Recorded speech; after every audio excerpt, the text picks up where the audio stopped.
नमस्कार साथियों, हमारे YouTube चैनल पर आपका स्वागत है। साथियों, आज हम व्रत में एक आलेखन बनाएंगे, लेकिन उससे पहले आपने यदि हमारे चैनल को सब्सक्राइब नहीं किया है तो कृपया सब्सक्राइब कर लीजिएगा।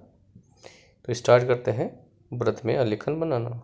एक व्रत बना लेंगे लगभग 16 या 17 सेंटीमीटर व्यास का, और इसमें हम मछली और कमल के पुष्प का आलेखन कली और पत्तियों सहित बनाएंगे। तो सबसे पहले हम एक मछली बनाते हैं, लेकिन मछली आलेखन के अंतर्गत एक सामान्य मछली नहीं बनती है। मछली को एक अलंकृत रूप से बनाया जाता है, जिसमें हम मछली के पिछले हिस्से को एक अच्छे डिजाइन के द्वारा बना सकते हैं। तो सबसे पहले हम एक मछली बनाते हैं, क्योंकि हमारे आलेखन में कमल के पुष्प का आलेखन है, तो हम मछली में भी कुछ इसी प्रकार से आलेखन बनाएंगे जैसे कि कमल के पुष्प की पंखुड़ियाँ होती हैं। तो इसलिए हम इसके पिछले हिस्से को कुछ इसी प्रकार का ढाल देंगे। तो यहाँ पर ये हमने मछली का पिछला हिस्सा बना लिया, और इसके अंतर्गत कुछ हम और पत्तियाँ बना सकते हैं। अब यहाँ पर हम इसका मछली का ढाल बन गया है। अब इसकी जो है अन्य जैसे कि और पंख हैं या आँख है और मुंह है यहाँ पर बनाएंगे, लेकिन उससे पहले हम इसको थोड़ा गाढ़ा कर देते हैं, जिससे हमारा चित्र थोड़ा अच्छा दिखेगा। आलेखन बनाते समय हमारा हाथ पहली लाइन पर हमें जो है ध्यान रखना है कि पूरा चलना चाहिए। अब इसका मुंह हो गया, और यहाँ पर ये मछली की आँख बन गई। अब हम एक अन्य डिजाइन इसका बनाएंगे, जैसे कि इसके पंख निकले हुए हैं। यहाँ पर जितना भी हो सकता है अच्छा हम बना सकते हैं। मछली भी एक अच्छी डिजाइन के अंतर्गत आलेखन में बनाई जा सकती है। तो यहाँ पर ये अब हम यहाँ पर एक नीचे से ले जाते हुए, लेकिन ध्यान रहे हमारी जो लाइन है वो प्रॉपर होनी चाहिए। तो सबसे पहले हमने बनाया नीचे से एक ले जाते हुए, यहाँ ध्यान रखा कि ये हमारा बिल्कुल ऐसा लगना चाहिए कि जैसे दोनों सीधे में हैं।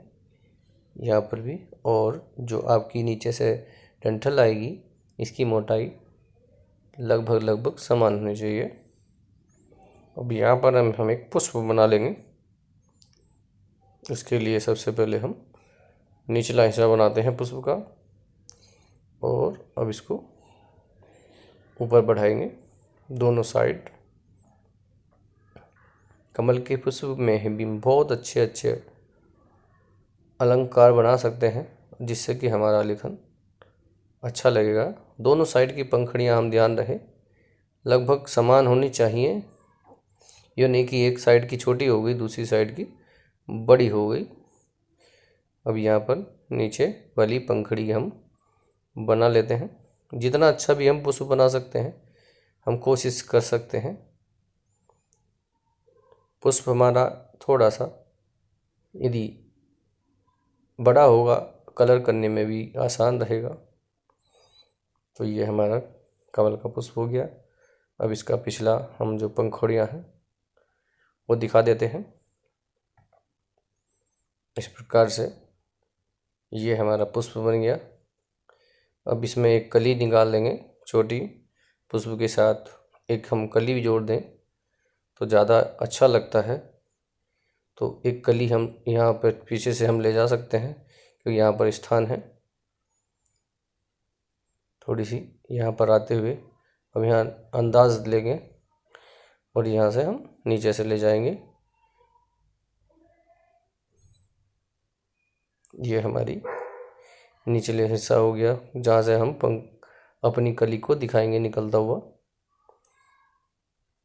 अब हम इस जो हमारी ये जो डाली है इस पर हम अन्य बना देंगे पत्तियाँ, या जो भी उचित लगेगा कली वगैरह। सबसे पहले जो मेन पुष्प की आकार की कली होती है वो हम बना लेते हैं, क्योंकि कलियों का भी एक अलंकार जो आपका आलेखन होता है, अलंकृत करने के लिए, एक अच्छा दिखाने के लिए, एक स्पेस बनने के लिए बहुत ही उचित स्थान होता है। अब यहाँ पर हम एक और अन्य कली बना देते हैं। ये एक कली और हो गई। यहाँ भी कली की जो प्रॉपर आवश्यकता थी। अब जो ये बीच में स्थान भरा है, बचा हुआ है, इसको हम भरने की कोशिश करेंगे अपनी कली और पत्तियों सहित, जैसे कि कमल के पुष्प की जो निचले की, जिसको हम सामान्य भाषा में पत्तल बोलते हैं, वो यहाँ पर हम बना सकते हैं। तो ये भी आवश्यक है, क्योंकि कमल का पुष्प उसी पत्तल नुमा पत्ती से निकलता है, पत्तल हुई पत्ती बोलते हैं। तो एक हम पत्ती यहाँ पर बना सकते हैं। कमल के पुष्प की जो पत्ती होती है वो उसके निचले स्पेस में होती है। तो कमल के पुष्प के आलेखन में इस प्रकार की पत्ती आपको अवश्य मिलेगी। तो यहाँ पर भी हम एक पत्ती बना लेते हैं। पत्ती और कलियों का विशेष स्थान आलेखन में होना चाहिए। अब इसको हम डबल शेड के द्वारा पत्ती को बनाएंगे और बराबर रहे इसका ध्यान रखेंगे, जो अगर हमें उचित लगता है तो। अब हम और स्थान देखते हैं जहाँ पर भी हम अन्य कलियाँ बना सकते हैं, उसको हम भरने की कोशिश करें। अब यहाँ पर हम दोनों साइड कुछ पत्ती या इसी प्रकार की हम कली बना सकते हैं। अब यहाँ पर हम एक पत्ती अलग बना देंगे,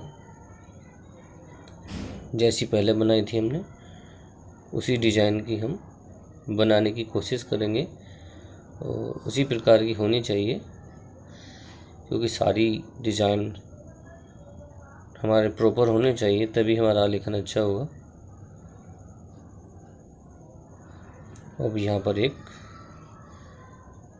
और इसी प्रकार की पत्ती बना देते हैं।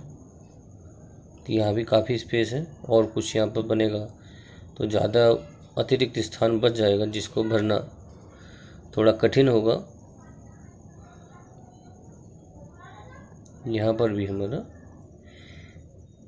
ये एक पत्ती बन जाती है और अब जो बचा हुआ स्थान है, यहाँ पर छोटी जो अन्य आलेखन की डिजाइन होती है, पत्तियाँ और जो कलियाँ होती है वो बन जाए। एक पत्ती यहाँ पर भी बन जा सकती है, यहाँ से हम आती हुई ले सकते हैं।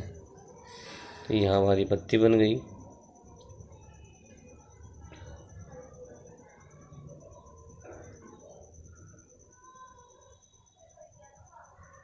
ये पत्ती हमारी बिल। अब इसी प्रकार का डिजाइन हमने अपने सभी स्थानों पर बनाया है। ये जितना भी हमें आवश्यक लगे हम बना सकते हैं। अब कुछ स्थान हमारे बचे हैं। अब यहाँ पर हम देख सकते हैं क्या बन सकता है। जैसे यहाँ पर एक घूमते हुए यहाँ से निकाल सकते हैं, इसकी साइड से हम एक कली निकाल सकते हैं, क्योंकि इससे अगले स्थान पर एक इसके साथ जो छुपा हुआ हो सकता है उसको मान सकते हैं। तो एक कली यहाँ पर भी निकल सकती है, एक स्थान यहाँ पर जो अतिरिक्त आ रहा था। अब यहाँ पर एक गोल जो डिजाइन की कली होती है उसको निकाल देते हैं। यहाँ पर भी कुछ स्पेस रह रहा है, तो यहाँ पर भी इसी प्रकार की हम बना सकते हैं।